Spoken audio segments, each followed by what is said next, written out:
नमस्कार, बहुत स्वागत है आपका देश न्यूज़ में और मैं हूं आपके साथ मनीष कुमार। आप देख रहे हैं हमारा खास कार्यक्रम सत्ता का संग्राम। लोकसभा चुनाव 2024 के 7वें और अंतिम दौर का मतदान लगातार जारी है। बता दें कि सुबह 11 बजे तक यानी कि 4 घंटों में 28% से अधिक वोटिंग हो चुकी है। इस चरण में 8 प्रदेशों की 57 सीटों पर 904 उम्मीदवार चुनावी मैदान में है। 7वें दौर में सबसे ज़्यादा 13 सीटें उत्तर प्रदेश में और पंजाब की सबसे कम चंडीगढ़ की 1 सीट पर वोटिंग चल रही है। बता दें कि 1 जून को 7वें दौर में 8 प्रदेशों की 57 सीटों पर मतदान हो रहा है। साल 2019 में इन 57 सीटों पर कुल 65.29% वोटिंग हुई थी और अभी तक के चुनावों में मत प्रतिशत चर्चा का विषय बना रहा है। सबसे ज़्यादा विपक्ष ने जो वोटिंग परसेंट है और चुनाव आयोग द्वारा वोटिंग परसेंट के जो आंकड़े जारी किए हैं उसको कहीं ना कहीं मुद्दा बनाया है। शुरुआत में विपक्ष ने चुनाव आयोग पर देरी से वोटिंग के आंकड़े देने के गंभीर आरोप लगाए, जिसका चुनाव आयोग ने खंडन किया है। वहीं सत्ता पक्ष का कहना है कि विपक्ष ने पहले ही हार मान ली है, जिसकी वजह से विपक्ष बौखला गया है।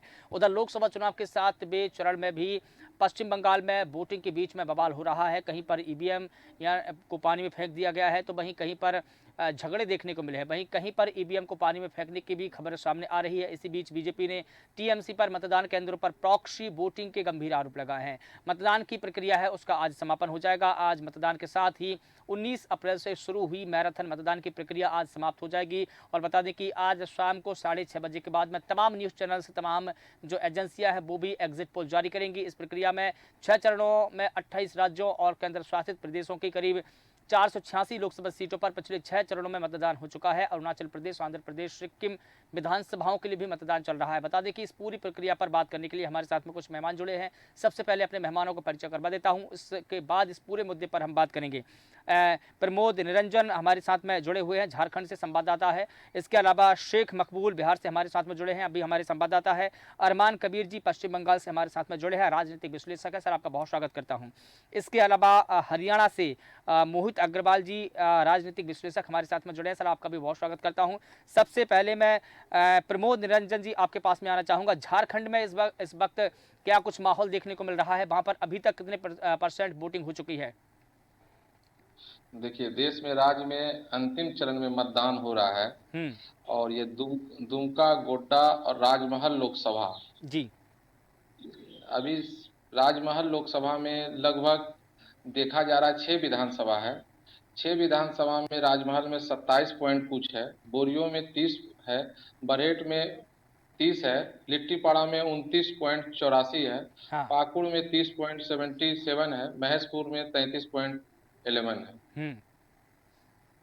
लेकिन जो अभी मतदान वोट जो धीमी गति से हो लगभग रही है, किसके लिए खतरे की घंटी साबित हो सकती है? क्योंकि कहीं ना कहीं इस बार की अगर हम चुनावी वोटिंग की बात करें पिछले 6 चरणों में, तो इस बार की जो वोटिंग है कहीं ना कहीं धीमी हो रही है। इसका कारण क्या हो सकता है? कारण मौसम का थोड़ा माहौल खराब है, गर्मी है, इसलिए लोग जनता मतदान देने से कट रहे हैं। हम्म। लेकिन जागरूक किया गया है जिला प्रशासन के तरफ से, बहुत सारे विधि व्यवस्था मतदान बूथों पर किया गया है, पानी के लिए भी है, मेडिकल टीम है, सभी चीजें हैं। बिल्कुल। लेकिन आसार लगाए जा रहे हैं कि 65-70 पॉइंट शाम तक मतदान होगा। बिल्कुल ठीक है। और देखिए, झारखंड की जब 3 लोकसभा सीटों पर वोटिंग अंतिम दौर में है, तो वहाँ की एक दुमका सीट जो है बड़ी हॉट सीट मानी जा रही है, उसकी चर्चा सर्वाधिक है। क्या लगता है इस बार की जो बगावत करके दुमका की जो उम्मीदवार है सीता सोरेन, अपने ही परिवार से बगावत की, अपनी पार्टी से बगावत की और बीजेपी का दामन थाम लिया, क्या लगता है इस बार की झारखंड मुक्ति मोर्चा उनको परास्त कर पाएगी? देखिए, कांटे का तो टक्कर है, दुमका हमेशा कांटे का टक्कर रहा है, हम्म। लेकिन अगले बार भी लोकसभा में बीजेपी ही वहां से जीत तय हुआ था। हम्म। इसलिए कांटे का टक्कर है और ऐसा आसार लगाया जा रहा है कि परास्त हो सकता है, लेकिन देखिए क्या कहा जा सकता है। हाँ बिल्कुल, क्योंकि हॉट एक तरीके टीम से तो हम देखें कि सोरेन बनाम सोरेन की लड़ाई है, लेकिन कहीं ना कहीं हम ये भी देखें कि शिबू सोरेन है, उनकी नाक की लड़ाई है। जी जी जी। ऐसा है, लेकिन फिर भी जो है वहां उतना नहीं है हॉट सीट जितना राजमहल लोकसभा है। राजमहल भी सबसे ज्यादा राज हॉट सीट मानी जा रही है। लेकिन देखिए सीता सोरेन की अगर बात करें तो दुमका में ये सीट तो अनुसूचित जनजाति के लिए आरक्षित है ही, लेकिन अगर हम उनकी बगावत को देखें पिछले अभी लोकसभा चुनाव के दौरान में उन्होंने अपनी पार्टी से न सिर्फ बगावत किया बल्कि परिवार से भी बगावत की, फिर बीजेपी का उन्होंने दामन थाम लिया। इसके सियासी समीकरण क्या बदल सकते हैं? क्या आपको ये लगता है कि जो सोरेन के लिए जो वोट परसेंट था वो इसमें कम होगा या उनकी वोटिंग परसेंट में बढ़ोतरी होगी या सीता सोरेन सीट निकाल लेंगी? नहीं नहीं, सीट में उम्मीद है कि बढ़ोतरी होगा, हम्म। क्योंकि जो मतदान है वो जरूर बढ़ोतरी होगा। हम्म। और पहले से भी भाजपा का वहां तय था, तो सीता सोरेन को जोड़ा गया है तो कुछ ना कुछ मतदान बेसी होने के लिए ही कि बिल्कुल अपने ठीक है। पक्ष में होगा भाजपा का। बिल्कुल। लेकिन विशेष कहेंगे साहेबगंज जो लोकसभा क्षेत्र है, हम्म। यहाँ पर अभी विजय हाजरा 2 बार के लिए बन चुके हैं लोकसभा बिल्कुल। से सांसद। लेकिन अब वो और तीसरी तीसरी बार राजमहल सीट से तीसरी जीत की हैट्रिक लगाने के लिए चुनावी मैदान में है। विजय हसनदा एक बड़ा नाम भी माना जाता है। जी जी, लेकिन हैट्रिक सीट इसलिए नहीं हो, इसमें थोड़े से लोबिन हमने भी बगावत किए हैं, हम्म। जो जेएमएम के विधायक थे और हम्म। निर्दलीय प्रत्याशी के रूप में ये खड़े हैं लोकसभा में। हम्म। 1 लाख सीट से 1 लाख मतदान से लगभग जीत तय हुआ था अगले बार। हम्म। इसलिए यहाँ त्रिकोणीय श्रृंखला है, लेकिन अब देखा जाता है कि बीजेपी और 20 जेएमएम में ही इंडिया गठबंधन में कांटे का टक्कर बिल्कुल। राजमहल और लोकसभा। बिल्कुल, और अगर हम मौजूदा अगर सांसद की बात करें या मौजूदा सीट की बात करें तो कहीं ना कहीं जो विजय कुमार हासनदा है वो ही काबिज है। जेएमएम के पास में सीट है। बीजेपी इसको निकालने के लिए कड़ी कोशिश कर रही है। तमाम तिगड़मबाजी की बीजेपी ने, क्या लगता है निकाल पाएगी बीजेपी सीट को? देखिए ये सब माने यहाँ पर जो वोट का मतदान का संख्या है बहुत ज्यादा इंडिया गठबंधन का यहाँ पर मतदान, हम्म। और बीजेपी का लगभग में 1 लाख कम हो रहा है, तो हम्म। ये तय किया जाता है लोबिन हेम्ब्रम पर। बिल्कुल ठीक है। और एक और सीट का जिक्र करना चाहूंगा, गोड्डा सीट, क्योंकि ये भी एक महत्वपूर्ण सीट है। यहाँ पर निशिकांत दुबे चुनावी मैदान में है। इस बार वो हैट्रिक लगाने की कोशिश कर रहे हैं। लगातार इस सीट पर उनका कब्जा रहा है। क्या समीकरण है यहाँ के? गोड्डा सीट जो है लगभग निशिकांत दुबे के ही पक्ष में दिखाई देता है हमेशा, हम्म। लेकिन कांटे का टक्कर है प्रदीप यादव से, क्योंकि इनके पहले कांग्रेस से दीपिका पांडे को दिया गया था टिकट, फिर बाद में काट कर प्रदीप यादव को दिया गया है। बिल्कुल ठीक है। तो यानी कि उनकी जो तो टिकट का जो देखें कि उनका टिकट काटा है या इसमें बदलाव किया गया है तो इसका कोई फर्क नहीं पड़ेगा। नहीं नहीं, उम्मीद नहीं है। ये ज्यादातर हॉट सीट जो है पहला नंबर में राजमहल लोकसभा, दूसरा नंबर में दुमका, हम्म। यही कांटे का टक्कर होगा। बिल्कुल ठीक है। तो कुल मिलाकर और ये देखें कि दुमका बिल्कुल बिल्कुल। दुमका बीजेपी जो बीजेपी के खाते में पहले से था। बिल्कुल ठीक है। बीजेपी के खाते में है। इस बार भी बीजेपी वहां पर हैट्रिक लगाने की तैयारी कर रही है, क्योंकि निशिकांत दुबे एक बड़ा नाम माना जाता है। और इसके साथ में देखिए शेख मकबूल हमारे साथ में जुड़े हैं, बिहार के से हैं आप हमारे संवाददाता। शेख मकबूल, मैं आपसे समझना चाहूँगा कि बिहार की सियासत कई दिनों से चर्चा का विषय बनी हुई है। जिस प्रकार से हम वहाँ पर वोटिंग देखें या दल बदल का दौर देखें वहाँ पर, तो जैसे नीतीश कुमार मुख्यमंत्री है वहाँ पर उन्होंने पाला बदला और इस बार बीजेपी का दामन थाम लिया। इससे पहले जब हम देख रहे थे कि वो इंडिया गठबंधन की पहली जब रैली हुई थी तो उसका कमान उन्होंने संभाली थी। लेकिन क्या लगता है कि बिहार में इस बार सत्ता का परिवर्तन होगा? 40 सीटें वहां पर हैं, कितनी सीटें इस बार मिल सकती है? क्योंकि आज हम देखें कि अब वोटिंग के बाद में 6-6:30 बजे के बाद में वहां पर एग्जिट पोल भी जारी होने वाले हैं। इस बार का जो चुनाव है कैसे देखेंगे पूरे चुनाव को आप 7वें चरण की? जी, इस बार जो है ये दोनों दावे कर रहे हैं। ये कह रहे हैं कि हम 400 के पार हैं और वो कह रहे हैं 270 के हम पार हैं। कांग्रेस का कहना है कि हम 270 पार हैं और बीजेपी का कहना है कि हम 400 के पार हैं। लेकिन बिहार में जो है कहीं ना कहीं ये नहीं लगता है कि वो 400 के पार हो पाएंगे, क्योंकि यहाँ पे जो स्थानीय मुद्दे हैं वो इस बार बहुत मायने रखते हैं। क्योंकि स्थानीय मतलब जमीन पर जो है किसी तरह का कोई काम नहीं हुआ है। जो स्थानीय जनताओं के मतलब भावना के साथ जो है सीट खेला गया है। अभी फिलहाल एक कटिहार का सामने मामला आया था कि कटिहार में जो है बीजेपी वाले हो या कांग्रेस वाले आए दिन जाते हैं, वोट मांगते हैं और मतलब पुल बनाने के नाम पे, सड़क बनाने के नाम पर वोट लेकर चले जाते हैं, वापस पलट कर नहीं जाते हैं देखने के लिए। अभी पिछले जो 2019 की चुनाव हुई थी उसमें यहाँ से दुलाल चंद गोस्वामी जी बीजेपी के कैंडिडेट प्रत्याशी रहे थे। वो वहां पर गए, वहां वादे किए कि हम इस बार बना देंगे। 2019 में वो सांसद भी बने, लेकिन दोबारा जब नौबत आई तो वहां पलट कर नहीं गए। तो हमें लगता है कि कहीं ना कहीं जो है यहाँ पर इस बार जो है कांग्रेस के खाते में भी कम से कम 50% का दावा जो कर रहे हैं तो वो शायद सही है। बिल्कुल बिल्कुल ठीक है। मैं आपके पास में आना चाहूँगा शेख मकबूल। अरमान कबीर जी हमारे साथ में पश्चिम बंगाल से जुड़े हैं। सर, आपसे मैं समझना चाहूँगा कि जिस प्रकार से हम पहले चरण की बात करें या चुनाव के पहले की बात करें, जो हिंसा का दौर था वो थमने का नाम नहीं ले रहा है। वोटिंग के दौरान भी हिंसा, वोटिंग से पहले भी हिंसा, कि हिंसा में ही पूरा चुनाव वहाँ पर गुजर गया है। और अभी भी हमारे पास में खबरें ऐसी आ रही हैं कि कहीं ईवीएम मशीन पानी में फेंक दी गई है। कई जगहों पर मतदान के बीच में हिंसा की खबरें आई हैं। कैसे देखते हैं आप इस हिंसा को?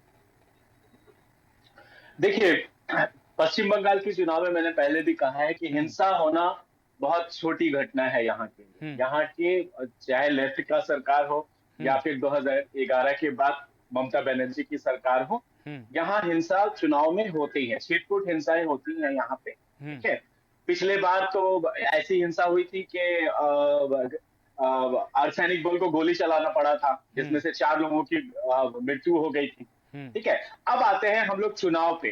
कलकत्ते से मैं खुद अभी वोट देकर आ रहा हूं। मैं लोग में एक्साइटमेंट नहीं है इस बार के चुनाव में, खासकर कलकत्ता के शहर में, दक्षिण कोलकाता में लोगों में एक्साइटमेंट नहीं है चुनाव का। ये भी हो सकता है सड़कों पे लोग दिख नहीं रहे हैं, छुट्टी का माहौल बना रखा है यहाँ के पब्लिकों ने। ठीक है, और उसके बाद इस बार का जो चुनाव है, 9 चरणों का जो चुनाव, सॉरी 9 सीटों का जो चुनाव है, दमदम हो गया, south Kolkata, north Kolkata, Jaynagar, diamond harbour, जहां से अभिषेक बैनर्जी खुद खड़े हैं। जी, अभिषेक बैनर्जी खुद खड़े हैं। बारासात, बशीरहाट, जादवपुर और मथुरापुर, ये सारी सीटें तृणमूल कांग्रेस के पास है। अगर एक भी सीट इधर से उधर हो जाती है, और इसमें से मैक्सिमम सीट ऐसे हैं जो मुस्लिम बहुल हैं, मुस्लिमों की अच्छी तादाद है, बहुल नहीं कह सकते लेकिन अच्छी खासी तादाद है। और ममता बनर्जी का यहाँ पर जो कुछ दिन पहले जो धार्मिक ग्रंथों को लेकर के जो स्टेटमेंट आया था, उसको लेकर के यहाँ की जो खास करके जो इंडिया गठबंधन में लेफ्ट और कांग्रेस पार्टी है, वो लोगों ममता बनर्जी पर निशाना साधते हुए यहाँ के लोगों को मतलब तरह तरह के वीडियोस या फिर मंचों से भी इसका ऐलान करते हुए लोगों को कोशिश किया था कि देखिए ममता बनर्जी इस्लाम और मुसलमान के भी खिलाफ है। ठीक है, तो कोशिश किए थे, लेकिन यहाँ पर अब आज लोग वोट दे रहे हैं, लेकिन यहाँ के मुस्लिम मतदाताओं में भी उतनी उत्साह नहीं दिख रही है, क्योंकि एक तरफ ममता बनर्जी से वो उनका जो स्टेटमेंट है जिसको लेकर के, और दूसरी तरफ है कि अगर हम वोट नहीं करते हैं तृणमूल कांग्रेस को तो कहीं बीजेपी न जीत जाए, क्योंकि पिछले बार साउथ कोलकाता और नॉर्थ कोलकाता की दो जो सीटें हैं उसमें भारतीय जनता पार्टी को 35% वोट मिले थे। बिल्कुल ठीक है। और नॉर्थ कोलकाता, जी नॉर्थ कोलकाता में, जी बोलिए। बिल्कुल ठीक। मैं एक और सवाल आपसे जानना चाह रहा था कि जिस प्रकार से हम हिंसा देख रहे हैं, लेकिन हिंसा के बीच में जो वोटिंग परसेंट है वो सबसे ज्यादा पश्चिम बंगाल में ही हो रहा है। अगर देश के किसी और राज्यों की तुलना पश्चिम बंगाल से की जाए तो वहां पर सर्वाधिक मतदान हुआ है, जो वोटिंग परसेंट है अन्य राज्यों से अधिक है। क्या लगता है आपको कि जो वोटिंग परसेंट बढ़ रहा है, वहां पर जो मतदाता बढ़ चढ़कर मतदान कर रहे हैं, वो किसके खिलाफ में कर रहे हैं, किसके पक्ष में कर रहे हैं? क्या ऐसा कुछ देखिए, ये कहना जो है, जो कि ये है मतलब अभी बहुत जल्दबाजी हो जाएगी। हाँ। क्योंकि यहाँ के जो वोटर्स है ना, बड़े साइलेंट वोटर है। कोई नहीं सोचता था कि 35% वोट भारतीय जनता पार्टी को साउथ कोलकाता से भी मिल जाएगा, जो ममता बनर्जी का होम कंस्टिट्यूएंसी है।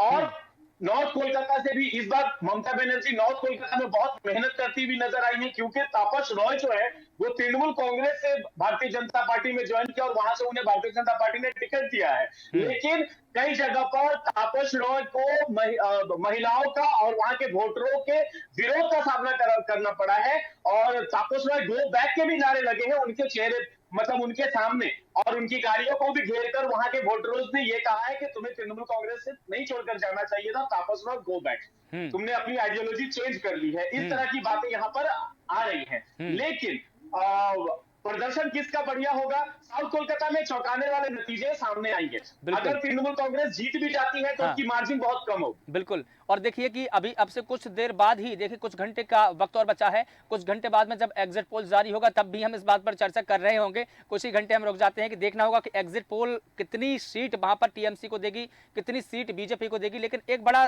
सवाल यहाँ पर एक और है कि जिन 9 सीटों पर अभी मतदान हो रहा है अंतिम चरण का, इनमें से सभी सीटें टीएमसी के पास में है। कहीं ना कहीं ये टीएमसी का गढ़ है। यहाँ पर पारंपरिक सीट की भी बात की जाए और टीएमसी के गढ़ की बात की जाए, लेकिन कहीं ना कहीं ये देखा जा रहा है कि जो पश्चिम बंगाल की जो ममता बनर्जी है उनकी साख दांव पर लगी है। अगर एक भी सीट इधर की उधर होती है तो उनकी साख पर बट्टा होगा ही। बिल्कुल बिल्कुल बिल्कुल, क्योंकि यहाँ पे जो शहरी इलाका है, ये सारे सीट जो है ना, ये कलकत्ता के इर्द गिर्द ही है सभी। बिल्कुल। वो सीट कलकत्ता के हैं और दमदम का है, सभी इर्द गिर्द के सीट है। और शुरू से भी जब तृणमूल कांग्रेस से पहले ये कांग्रेस का गढ़ रहा करता था। शहर में लेफ्ट भी अपना प्रदर्शन अच्छा नहीं कर पाता था, लेकिन इस बार सायरा शाह हलीम साउथ कोलकाता से अच्छा प्रदर्शन करते हुए दिखाई दे रही हैं। और मैं कह रहा हूं कि वहां तृणमूल कांग्रेस अगर जीत भी जाती है तो उनकी मार्जिन बहुत कम होगी। सायरा शाह हलीम बहुत अच्छा प्रदर्शन कर रही है और भारतीय जनता पार्टी का जो एक वोटर्स है वो तो वोट करेंगे ही। बिल्कुल ठीक है। और देखिए एक और बात करें कि बसीरहाट लोकसभा सीट है, इसके अधीन में एक संदेश खाली इलाका आता है। ये इलाका लगातार महिलाओं के खिलाफ में उत्पीड़न को लेकर हमेशा सुर्खियों में रहा। लेकिन क्या लगता है आपको कि जिस प्रकार से प्रधानमंत्री मोदी ने संदेश खाली की पीड़िताओं से बात की, फिर वहां पीड़ित का ही टिकट दे दिया, क्या लगता है कि इस बार जो वहां के सियासी समीकरण है पीएम मोदी के इंटरफेयर के बाद बदल जाएंगे?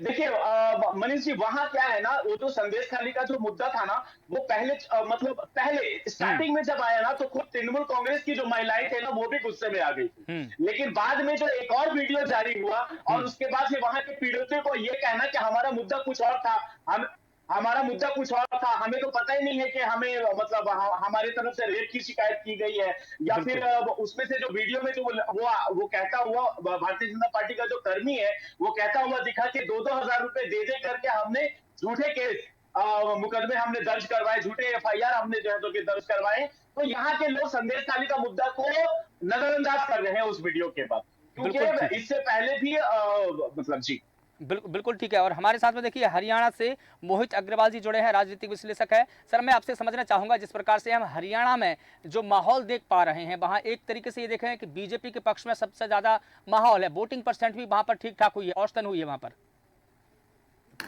नहीं, आपका कहना सही है। हरियाणा में बीजेपी के लिए माहौल तो है, लेकिन वहीं अगर आप देखें कि कल किस तरीके से हरियाणा के सीएम नायब सिंह सैनी जी ने भी पूरे प्रदेश के संगठन के साथ बैठक की। हाँ। उसमें भी प्रदेश के संगठन ने माना है कि 2 सीटों पर कांटे की टक्कर रहने वाली है।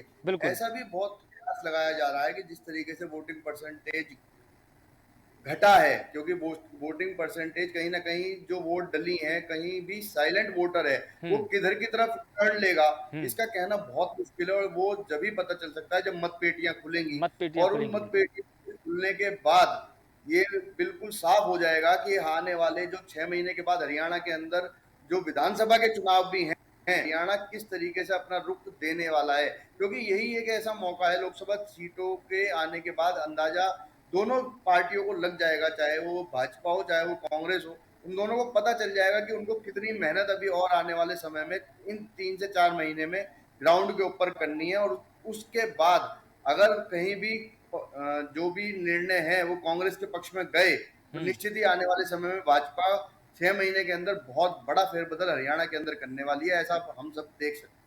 नहीं, बीजेपी ने ये इसकी हरी झंडी पहले ही दिखा दी है। जिस प्रकार से वहां पर मुख्यमंत्री बदला, वहां पर नायब सिंह सैनी को मुख्यमंत्री बनाया, उसके बाद में जेजेपी एक और पार्टी का मैं जिक्र करूं कि बीजेपी और कांग्रेस के अलावा जेजेपी भी है वहां पर, जिसकी साख दांव पर लगी है। इस बार उनको भी अग्नि परीक्षा देनी होगी, क्योंकि अब इसके बाद में विधानसभा के चुनाव होने हैं। यहाँ अगर उसका प्रदर्शन ठीक रहा तो कहीं ना कहीं वो सत्ता में इंटरफेयर कर सकती है। ये बात बिल्कुल ठीक है, लेकिन जेजेपी कहीं भी अपने पूरे चुनाव के दौरान कहीं भी फाइट में नहीं थी, क्योंकि जेजेपी का एक मुखिया प्रदेश के अंदर डिप्टी सीएम रहे, इसलिए उनको अपनी साख बचाने के लिए चुनाव के अंदर जाना पड़ा। लेकिन लोकसभा चुनाव में केवल वो अपने आप को इसी बात के लिए परीक्षण कर पाएंगे कि उनको कितने प्रतिशत वोट मिला, बस। किसी भी सीट पे जेजेपी फाइट में नहीं है। और जो भी वोटिंग परसेंटेज उन्हें विधानसभा चुनावों में मिला था, अगर उससे उनका वोटिंग परसेंटेज घटता है तो निश्चित ही आने वाले विधानसभा चुनावों में भी लेकिन हरियाणा की चौटाला परिवार जनता के लिए जाट वोटर बहुत बहुत महत्व रखते हैं, इस बात को भी नहीं भूलना चाहिए हमको।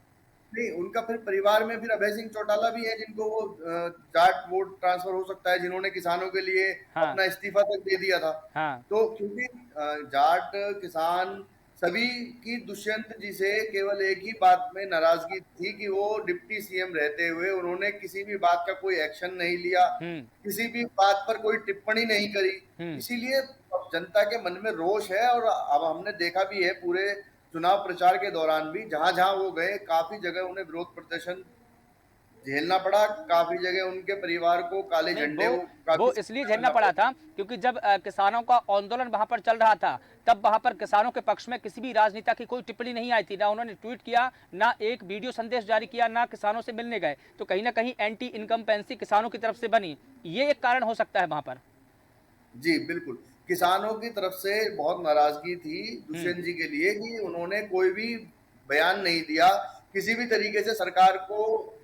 पुलिस के अंदर क्योंकि हमने देखा कि किस तरीके से बॉर्डर्स को सील कर दिया गया था, पंजाब पुलिस ने, हरियाणा पुलिस ने किस तरीके से किसानों के ऊपर लाठीचार्ज किए, वहां पर भी दुष्यंत चौटाला बिल्कुल चुप थे। उन्होंने कोई आगे आके जनता को ना कोई संदेश दिया, ना किसी तरीके का कोई काम किया, इसीलिए जनता काफी उनसे नाराज थी। अब देखना होगा कि किस तरीके से यदि उनका वोटिंग परसेंटेज घटता है तो निश्चित ही आने वाले विधानसभा चुनावों में भी उनको भारी नुकसान होगा और आने वाले विधानसभा चुनावों में भाजपा और कांग्रेस केवल इन दो के बीच में ही हरियाणा के अंदर चुनाव देखने को मिल सकता है। लेकिन लोकसभा चुनाव में तो वहां पर औसत ही वोटिंग हुई है, ना ज्यादा ना कम। ऐसा भी माना जा रहा है कि अगर हम लोकसभा चुनावों के आंकड़ों की बात करें तो माना जा रहा है कि हरियाणा के अंदर करीबन औसतन 6 सीटें आज भाजपा फाइट मतलब जीत रही है और 4 सीटों पे कांग्रेस अपनी बढ़त बनाएगी। लेकिन अभी इसको फाइनल नहीं कह सकते हम क्योंकि हमारा केवल आंकड़ा ही है, लेकिन सिरसा और रोहतक 2 सीटें तो भाजपा संगठन भी खुद मानता है कि इन 2 सीटों पे बहुत तगड़ी फाइट है और अगर ऐसा हुआ ये 2 सीटें भाजपा लूज कर जाती है तो निश्चित ही देखना होगा कि कितने प्रतिशत वोट भी मिलते हैं, क्योंकि जितने प्रतिशत वोट मिलेंगे विधानसभा चुनावों में उतनी हुई उनकी तैयारी भी देखने को मिलेगी आने वाले समय में कि भाजपा का जो संगठन है वो किस तरीके से अपनी रणनीति को। अब आप देखिए कल की एक बैठक जो मुख्यमंत्री ने ली थी उसमें अपने प्रदेश के संगठन को पूरा एक्टिव करने के लिए बोल दिया गया, उन्हें बताया गया है कि आप ग्राउंड पर जाकर काम करिए, आप जाकर देखिए कि कौन अधिकारी नहीं सुन रहे हैं, हम उनकी लिस्ट बनाएंगे। बिल्कुल बिल्कुल, लेकिन ये बैठक कहीं ना कहीं जो डैमेज कंट्रोल है उसको रोकने के लिए भी मानी जा रही है, क्योंकि जिस प्रकार से एक विधायक का ऑडियो वायरल वहां पर हुआ कि देखिए हुड्डा से बात हो गई है, एक विधायक के पति कहते नजर आ रहे हैं, तो क्या उसका वो जो डैमेज हुआ है उसको कंट्रोल करने के लिए बैठक बुलाई थी कि वहां पर जो बीजेपी के अंदर भीतरघात हो रहा है उसको लेकर बुलाई थी? क्या कहें इस बैठक को हम?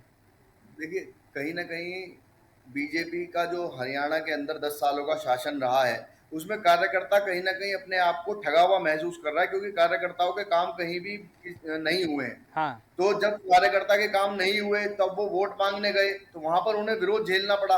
तब उन्होंने अपने पूरे संगठन ने, ऐसा भी माना जा रहा है कि संगठन ने सीएम साहब को ये रिपोर्ट दी है कि अगर आने वाले समय में भी अधिकारी उनके कामों को नहीं सुनेंगे तो निश्चित ही आने वाले विधानसभा चुनावों में भाजपा को बहुत बड़ा झटका लगने वाला है। हरियाणा में जो 10 साल के काम जनता के रुके हुए हैं अगर उनको अभी से नहीं करना शुरू किया तो जनता आने वाले विधानसभा चुनावों में आपको वोट नहीं देगी। बिल्कुल ठीक है, और कहीं ना कहीं एक तरीके से देखें कि नेताओं ने ही भीतरघात करना शुरू कर दिया है और उसी का ये परिणाम है कि अब जो सीएम नायब सिंह सैनी है उन्होंने सभी कार्यकर्ताओं से ग्राउंड जीरो पर काम करने के लिए कहा। एक और अंतिम सवाल आपसे जानना चाहूँगा कि वहाँ पर जो हमारे रेसलर थे, जो हमारे खिलाड़ी थे, क्या उसका भी मुद्दा बड़ा मुद्दा है? क्या उनका मुद्दा यहाँ पर काम करेगा? क्योंकि पिछले लंबे समय तक उन्होंने आंदोलन किया है दिल्ली में सत्ता के खिलाफ में।